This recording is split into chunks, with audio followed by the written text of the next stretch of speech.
अद्वैताचार्य जैसे अनेक महान भक्त पुंडरीक विद्यानिधि के शिष्य थे।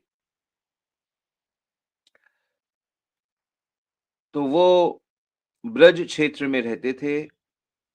ब्रज जहाँ भगवान ने लीलाएं करी, और जो ब्रज धाम है, इसको भौम वृंदावन कहते हैं। भौम वृंदावन मतलब भूमि में, भूमंडल में जो प्रकट वृंदावन है, पर वास्तव में यह गोलोक वृंदावन का हिस्सा है। अब ये गोलोक वृंदावन कहाँ पर है?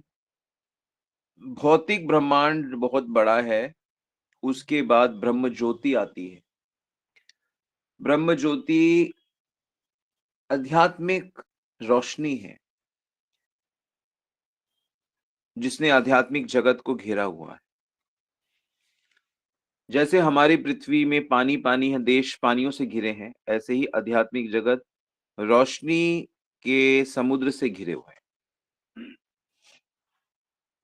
पर वो ऐसी-वैसी रोशनी नहीं है, वो ब्रह्म ज्योति है। उसके बाद जो लोग भगवान से प्रेम करते हैं, वो उस ब्रह्म ज्योति के पार देख सकते हैं, जा सकते हैं। जो भगवान को सिर्फ जानना ही चाहते हैं, प्रेम नहीं करते, वो केवल ब्रह्म ज्योति के ही दर्शन कर सकते हैं। वो उसी में कृत-कृत हो जाएगा जीव। पृथ्वी का राजा बन के उतना सुख नहीं है, जितना स्वर्ग के देवता को सुख है, और स्वर्ग के देवता को उतना कल्पना भी नहीं कर सकता जो इंद्र को सुख है। इंद्र ब्रह्मा जी के सुख की कल्पना नहीं कर सकता, और ब्रह्मा जी ब्रह्म ज्योति के सुख की कल्पना नहीं कर सकते, और ब्रह्म ज्योति का सुख कृष्ण प्रेमी के सुख के आगे तुच्छ है, सीकर है। क्योंकि आध्यात्मिक आनंद अंतरंगा शक्ति के कार्य क्षेत्र में होता है, जो अविनाशी है, नित्य है। और जो दूसरा आनंद है, वह बहिरंग शक्ति, माया शक्ति के क्षेत्र में होता है, जो परिवर्तनशील है, अनित्य है। इसलिए इन दोनों के आनंद में भी बहुत फर्क होता है। अब भक्ति करके जीव अंतरंग शक्ति के प्रभाव में चला जाता है, और भगवान अंतरंग शक्ति यानी कि भक्ति देवी, अंतरंग शक्ति कहो या भक्ति कहो,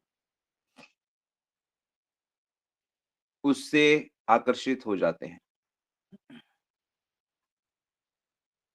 तो एक दिन गोवर्धन परिक्रमा स्नान जब करके गोविंद कुंड पे बैठकर वो कीर्तन कर रहे थे,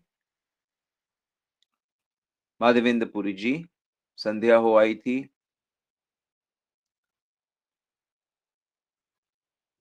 अजागर वृत्ति से रहते थे, कुछ मांगते नहीं थे।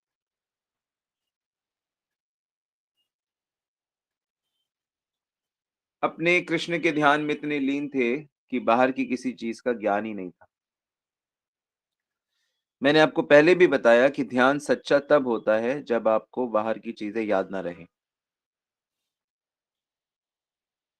क्या समय हुआ है याद ना रहे, कहाँ बैठे हैं याद ना रहे, कौन अड़ोस पड़ोस में रहता है वो याद ना रहे, किस जगह पे है याद ना रहे, वो सच्चा ध्यान होता है।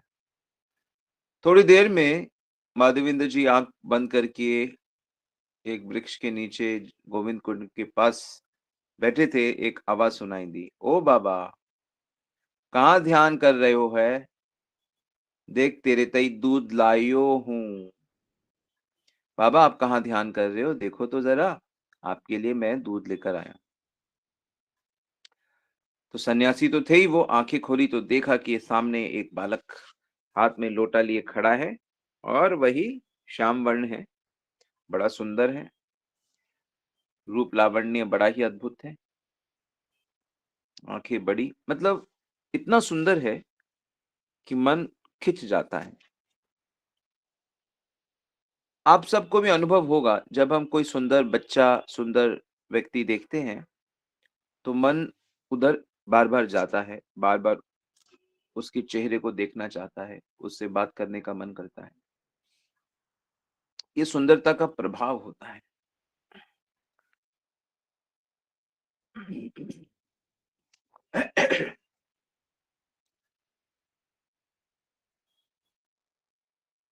तो सन्यासी के आगे बालक ने दूध का लोटा आगे करते हुए कहा, जा गटक ले जल्दी से। ब्रज भाषा है ना। जा गटक ले जल्दी से, देख उपवासी मत रहियो कर, मांग के खा लियो कर। ब्रज में दूध का टोटो नाव के घर में है। मतलब दूध की कमी किसी के घर में नहीं है ब्रज में, आप मांग के ले लिया करो, भूखे मत रहा करो।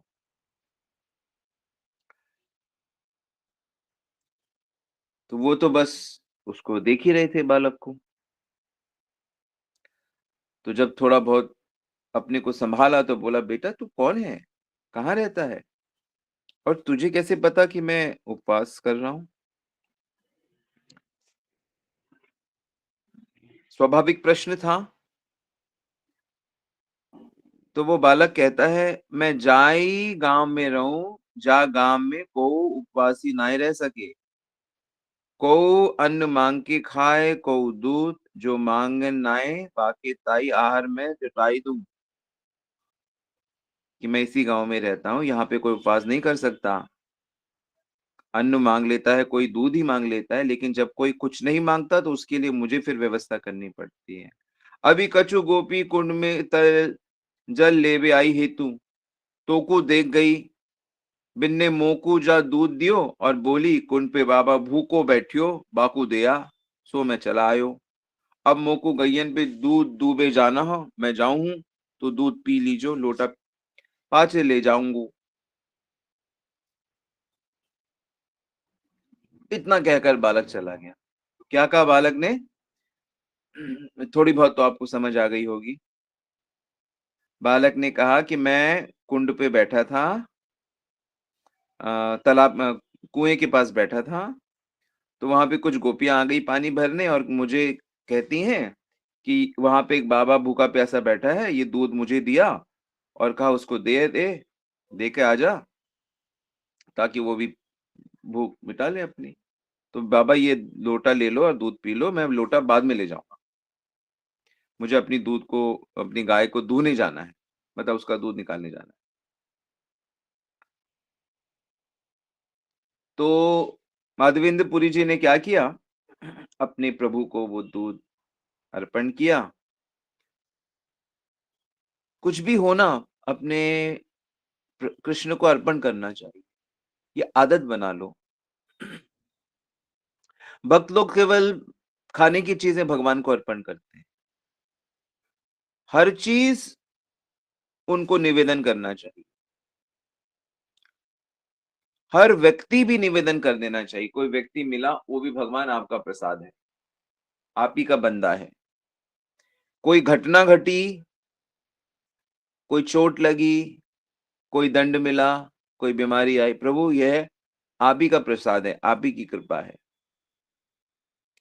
केवल भोजन भोग नहीं लगाया जाता, यद करोषि यदश्नासि यद जुजोषि ददासि यत्, यद तपस्यसि कौन्तेय तत्कुरुष्व मदर्पणम्। भगवान कहते हैं जो कुछ भी है सब मुझे अर्पण करना चाहिए, तभी हम पक्के भक्त बन पाएंगे। और बिना पक्के भक्त बने हम कैसे कृष्ण प्रेम अपने हृदय में उत्पन्न करेंगे? तो इस विज्ञान का पालन हमें करना चाहिए, और जल्दी से जल्दी करना चाहिए। तो अपने प्रभु को दूध अर्पण करके इन्होंने जैसे ही दूध पिया, अद्भुत रोमांच होने लगा, रोम रोम पुलकित हो गया, ऐसा दिव्य आनंद होने लगा कि वो शब्दों से वर्णित नहीं किया जा सकता। कृष्ण भक्ति करने से साद्रंद विशेषात्मा सुख होता है। मतलब आनंद की आंधी चलती है अंदर, इतना आनंद होता है, ठोस आनंद होता है, कॉन्क्रीट। रोम रोम खड़ा हो जाता है, कंपन होने लगता है आनंद से। आनंद से पसीना आने लगता है, छटपटाने लगता है, व्यक्ति बेहोश हो जाता है। इसको अष्ट सात्विक विकार कहते हैं, जो शुद्ध भक्ति करने से मनुष्य के अंदर प्रकट होते हैं। और उस बालक की छवि बार-बार ध्यान में आ रही थी। वो फिर आएगा, फिर आएगा। ध्यान करते-करते रात हो गई। नींद ध्यान में बाधा डालने लगी। तो आधी रात में थोड़ी-सी तंद्रा आ गई। पूरी नींद नहीं आई। वो आधा नींद खुला था, आधा नहीं था। उसी में एक सपना देखते हैं कि एक प्रकाश है और उस प्रकाश के बीच से चलता हुआ एक लड़का आ रहा है। वही कृष्ण, और कह रहे हैं हँसते हुए, "माधवेंद्र, अच्छा हुआ तुम आ गए। मैं बहुत दिनों से तुम्हारी राह देख रहा था। जानते हो मैं कौन हूँ? बहुत दिन हुए गोवर्धन पर्वत के पास में एक जगह में मेरे पौत्र वज्रनाभ ने मेरी गोवर्धन गिरधारी की मूर्ति बनाई थी और यवनों के आक्रमण के समय पुजारी ने मुझे इस गहरे भीषण कुंज के भीतर छुपाकर चले गए। तब से मैं यही हूँ। चलो मैं तुम्हें वो स्थान दिखाता हूँ।" इतना कहकर वह नवकिशोर उन्हें हाथ पकड़कर वहां से दूर ले गए और लता-पताओं के बीच में कुंज को दिखाते हुआ कहा, "बस इसी कुंज के भीतर मैं तब से हूँ। गर्मी, सर्दी, वर्षा सारे कष्ट झेलते हुए इतने दिन हो गए। तुम्हारी प्रेम सेवा की आशा से मैं सब सह रहा हूँ। तुम आ गए हो, गाँव के लोगों को बुलाओ और मुझे यहाँ से निकालो। मुझे गोवर्धन के ऊपर स्थापित करो। शीतल जल से मेरा अभिषेक करो और एक मंदिर बना के मेरी व्यवस्था करो।" इतना कह के श्री कृष्ण अंतर्ध्यान हो गए और माधवेंद्र जी की नींद टूटी और वो तो प्रेम में रोने लगे। हाथ मलकर पछताने लगे, पृथ्वी पे लोटपोट होने लगे। "हा प्रभु, हे दीनानाथ, आपने इस अधम पर इतनी कृपा करी, इतना कष्ट किया, अपने हाथों से दूध भी लेकर आए और दर्शन दिए, दूध पीने का आग्रह किया, फिर भी मैं आपको पहचान नहीं पाया। आप आए और चले गए। ना आपकी कोई सेवा करी, ना आपकी कोई स्तुति करी, ना 2 बातें करी।" इस तरह विलाप करने लगे, क्योंकि उनको ये बात अब समझ में आ चुकी थी कि श्री कृष्ण ही आए थे। अब तो पक्का विश्वास हो गया। तो ये प्रभु का स्वभाव है। प्रभु अपने भक्तों के सामने आते-जाते रहते हैं और उन्हें प्रेम में विह्वल कर देते हैं। इस तरह भक्त जब भगवान की याद में तड़पता है तो उसके बचे-खुचे जो कल्मश हैं, कुछ संस्कार, कुछ प्रारब्ध होते हैं, वो भी जल जाते हैं। भगवान की याद हमारे बुरे संस्कारों को जला देती है। भगवान की तड़प, भगवान का स्मरण, इसलिए 24 घंटे भगवान का स्मरण करने का प्रयास करना चाहिए। 24 घंटे ऐसा भाव रखना चाहिए कि श्री कृष्ण मेरे साथ हैं, मेरे भीतर हैं, मेरे साथ मेरे कमरे में हैं, मेरे साथ यात्रा कर रहे हैं,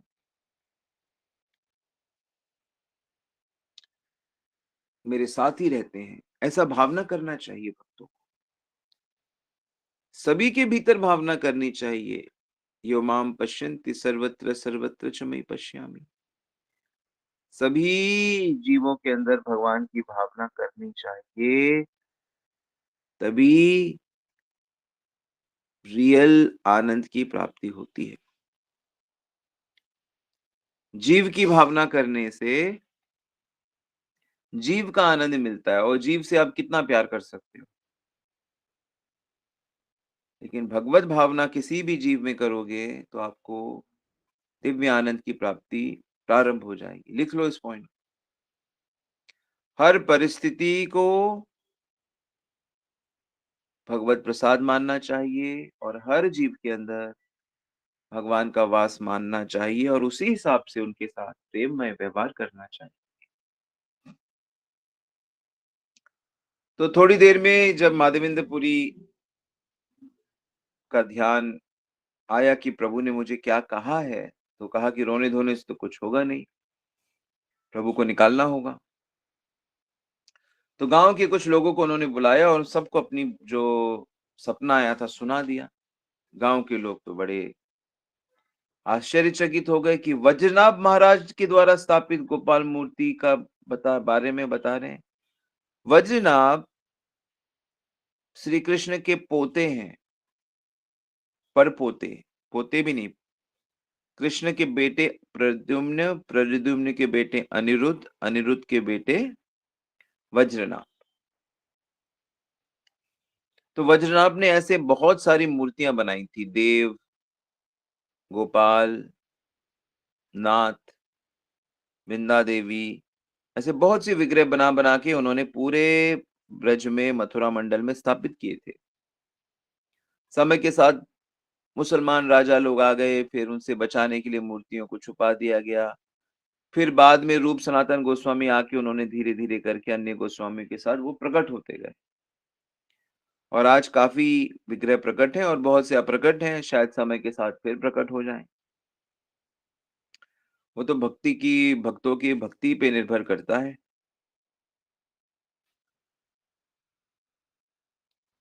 तो सभी लोगों में एक बहुत बड़ा जोश जग गया, ब्रजवासी तो वैसे ही गोपाल के प्रति उनमें प्रेम था और प्रेम में जैसे कि उफान आ गया हो।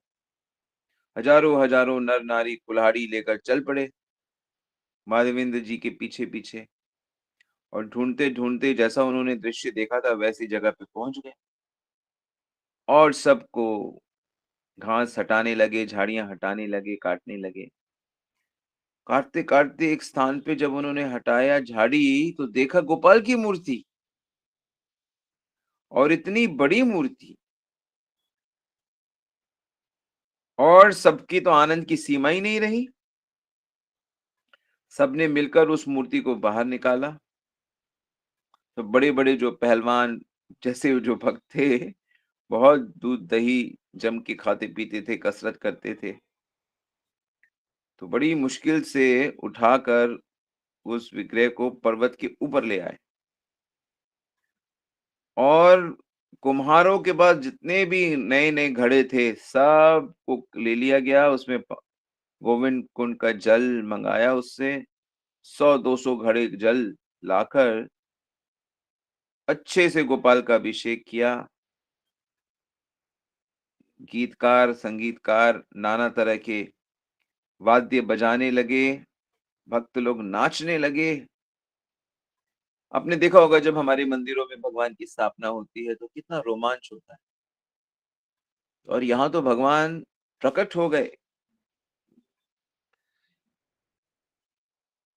तरह-तरह की चीज़ों से भगवान को पंचामृत से उनका महास्नान हुआ, पंचगव्य व तुलसी, चंदन, फूल, माला, धूप, दिया, दूध, दही, फल, मिठाइयाँ, मालपुआ, अनेक भोग, अनेक सुंदर वस्त्र, गहने सब पहनाए गए। तो गोपाल तो बहुत दिनों के भूखे थे ही, वो तो कह ही रहे थे मैं बहुत दिनों का भूखा हूँ, इतने से मेरा क्या होगा? इसीलिए माधवेंद्र जी ने सोचा क्यों ना अन्नकूट किया जाए। अन्नकूट का मतलब होता है कि बहुत बड़ी व्यवस्था की जाए ठाकुर जी के लिए। तो ये जिस मूर्ति की हम बात कर रहे हैं, जिस विग्रह की बात कर रहे हैं, ये जानते हैं आप कौन से विग्रह की बात हो रही है? किसी को पता है? मैसेज में लिख सकते हो आप किस विग्रह को इन्होंने प्रकट किया गोवर्धन में?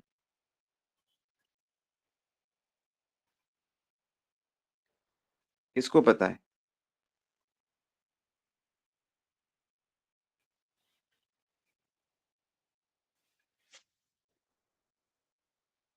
यस, नाथ जी, श्रीनाथ जी, बिल्कुल। नाथ द्वारा आप जाओगे तो वहाँ पे श्रीनाथ जी हैं, बिल्कुल ठीक कहा। तो ये वो विग्रह हैं और नाथ जी को इतना ज़्यादा प्रसाद, भोग लगाया जाता है कि आप वहाँ जाओगे तो बड़ी-बड़ी, मीठी-मीठी रोटियाँ और मालपुए आपको भर-भर के दिया जाएगा। क्योंकि अनेक प्रकार के वो जो सिस्टम सेट कर दिया, वो तो अब चला ही आ रहा है। वहाँ तो घी के कई बड़े-बड़े कुंड हैं, कुएँ हैं बड़े-बड़े। इतना भक्त लोग प्रेम से करते हैं और मैं काफ़ी दिन पहले गया था वहाँ दर्शन करने, कई बार गया हूँ। तो वहाँ पर भगवान के जितने बार दर्शन खुलते हैं, उतने बार भगवान ने नए कपड़े पहने होते हैं। आप देखिए, कम से कम दिन में 7-8 बार दर्शन होता है और हर बार भगवान नया वस्त्र पहनते हैं। कितने भक्त लोग दिन-रात ठाकुर जी के लिए वस्त्र बनाते रहते हैं। इतनी प्रेममयी सेवा कितने सालों से चली आ रही है। पहले तो गोवर्धन के ऊपर स्थापित थे, लेकिन बाद में फिर जब एक लीला ऐसी करी, भगवान ने कि आक्रमण होने जा रहा है, आक्रमण होने जा रहा है, तो फिर वो वहां से नाथ द्वारा चले गए राजस्थान। राजस्थान के लोगों में बड़ा प्रेम है भगवान के प्रति, इसलिए भगवान वहां चले जाते हैं। भगवान कहाँ जाते हैं हमको पता है, भगवान वहीं जाते हैं जहाँ के लोग उनसे प्रेम ज्यादा करेंगे।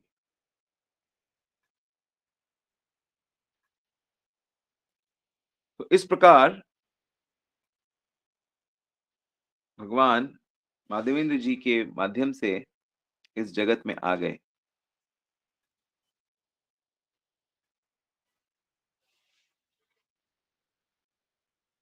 हेनमते अन्नकूट करिलो साजन, पुरी गोसाई गोपालेर कैलो समर्पण।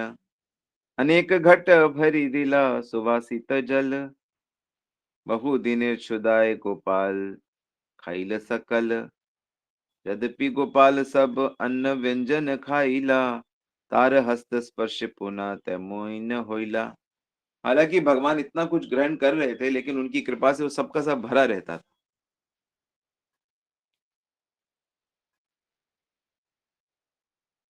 तो ये सब भगवान खा भी रहे थे और चीजें बढ़ा भी रहे थे। तो ये भगवान की एक लीला होती है कि जब हम भगवान को वाकई खिलाते हैं ना, तो देखिए भगवान का क्या है ना, वो अंतरंगा शक्ति में डील करते हैं। तो जब हम उनसे वाकई प्रेम करते हैं और तो क्योंकि भगवान पूर्ण है, इसलिए भगवान को जो चीज अर्पण की जाती है ना, वो कंप्लीट हो जाती है, फिर उस चीज की कभी कमी नहीं होती। अगर आप भगवान को अन्न अर्पण करेंगे तो आपको अन्न की कभी कमी नहीं होगी। आप धन अर्पण करेंगे तो धन की कभी कमी नहीं होगी। आप प्रेम अर्पण करोगे तो प्रेम की कभी कमी नहीं, वो पूर्ण हो जाएगा। भगवान पूर्ण है, परफेक्ट है। तो इसलिए भगवान को सर्वस्व अर्पण करना चाहिए, तब सर्वस्व की कमी नहीं होती। अपने आप को समर्पण कर देना चाहिए तो भगवान भी फिर अपने आप को समर्पण कर देते हैं। तो ये प्रेम की बात है उद्धव, ये प्रेम की बात है। तो मथुरा के एक धनी व्यक्ति ने गोपाल जी के लिए, नाथ जी के लिए बड़ा मंदिर बनवा दिया। उनकी विधिवत स्थापना करी गई। सोना, चांदी, वस्त्र, उपहार से भंडार भर दिए गए। प्रति ब्रजवासी ने गोपाल को एक एक गाय अर्पण करी। बहुत बड़ी गौशाला बन गई। तो सीक्रेट भी यही है कि कोई भी उत्सव हो, उसमें हम सबको अपने अपने हिस्से की सेवा करनी चाहिए। और मैं तो इसी कॉन्सेप्ट पे चलता हूँ कि आप मेरे साथ अगर हो तो आप सबको थोड़ी थोड़ी सेवा हमेशा करनी चाहिए। कितनी सेवा, जितनी आप खुशी खुशी करो, उतनी सेवा करनी चाहिए जितनी आप खुशी खुशी करो। माधव को दुखी सेवा पसंद नहीं। खुशी खुशी 1 रुपए करो। गोविंद के लिए 1 रुपए वो 1 करोड़ रुपए है। खुशी खुशी, खुशी खुशी 1000 रुपए करो, 10,000 करो, 10 लाख करो। खुशी खुशी आनंदित होके करना चाहिए। ये नहीं कि अरे क्या सोचेंगे, ये क्या सोचेंगे, नहीं। आप प्रेम से आनंद से करो, तो उस चीज की आपको कमी नहीं होगी। ये भी मैं आपको बता देता हूँ। तो जिस स्थान पे श्रीनाथ जी प्रकट हुए थे, उस स्थान को ना गोपालपुर कहा जाता है। और क्योंकि माधवेंद्र पुरी जी जति थे, यति यानी यति सन्यासी को बोलते हैं, तो इसलिए वो यति के नाम से जतिपुरा कहलाने लगा। तो अभी भी आप गोवर्धन में जाओगे तो एक स्थान है जो जतिपुरा है, जहाँ पे गिरिराज को भोग लगता है। मुखारविंद कहते हैं उसको वल्लभाचार्य के लोग, भक्त लोग। तो वो जतिपुरा कहा जाता है और वो जो स्थान है वो गोपालपुरा कहा जाता है।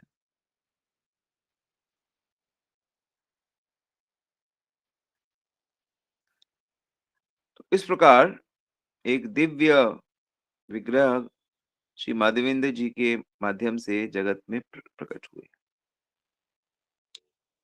श्री माधवेंद्र पुरी की जय, उनके सभी भक्तों की जय, उनके दिव्य जीवन की जय, उनके श्रीनाथ गोपाल की जय।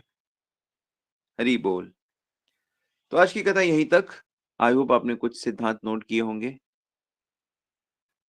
तो किसी का कोई प्रश्न है तो आप पूछ सकते हैं।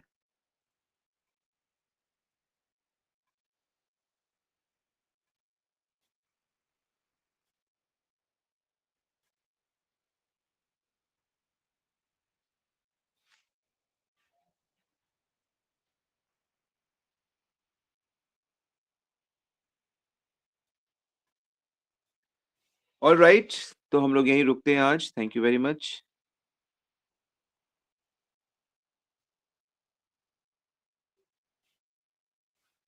क्या पूछने का वो ऑफ है क्या? मैंने ऑन करता हूँ। यस, सॉरी, वो ऑफ था, अब ऑन कर दिया गया है। हरे कृष्णा प्रभु जी। जी माता जी। आज का लेक्चर बहुत ही इमोशनल था और ज्ञानवर्धक है। मैं जहाँ तक समझ सकी हूँ, जो श्रीनाथ जी हैं वो गोवर्धन जी पे प्रकट हुए हैं और फिर ये नाथ द्वारा पहुंच गए, स्थापना वहां हुई है। नहीं, यहीं पे स्थापना हुई थी। जो लीला सुनाई ये गोवर्धन की है, फिर बाद में उन्होंने एक लीला करी। 100 हाँ जी 150 साल बाद की बात है। जी। स्थापना के 100 150 साल बाद फिर वो हाँ नाथ जी। द्वारा चले गए। अच्छा जी, ठीक है। वही मैंने कहा कुछ सुनने में गलती रह गई क्या। मैंने कहा सुना तो गोवर्धन ही था। और प्रभु जी मेरी एक दुविधा और है, जनरल क्वेश्चन है कि जी। जैसे हमारे फैमिली होती है, कजन्स होते हैं, चाचा ताऊ होते हैं, इनमें जन्म मृत्यु लगी रहती है। जैसे हमारी फैमिली में हो गए हैं, सीनियर थे, वो चले गए हैं, तो 13 दिन तक जैसे पूजा नहीं करते, भोग नहीं लगाते, तो ये क्या ठीक है? विग्रह लेकिन में नहीं भगवान जी लगाते। को। विग्रह विग्रह होते हैं ना, मूर्ति होती है ना, अगर घर में, हाँ जी। उनको नहीं लगाते, पर फोटो में लगा सकते। ठीक है। अच्छा, फोटो में लगा के कर सकते हैं। मेरे को यही फोटो में उलझी कि लगा भगवान जी सकते को हो। भोग लगाए बिना कैसे खाएं। विग्रह को आप स्पर्श नहीं कर सकते। मूर्ति जी को स्पर्श हाँ। नहीं कर सकते। ऐसी हालत में या तो मंदिर में दे देते हैं या हाँ किसी जी। दूसरे भक्त को दे देते अच्छा जी, हैं। ठीक ठीक है। है। जी ठीक है। ठीक है प्रभु जी, धन्यवाद। हरे कृष्णा प्रभु। हरि बोल।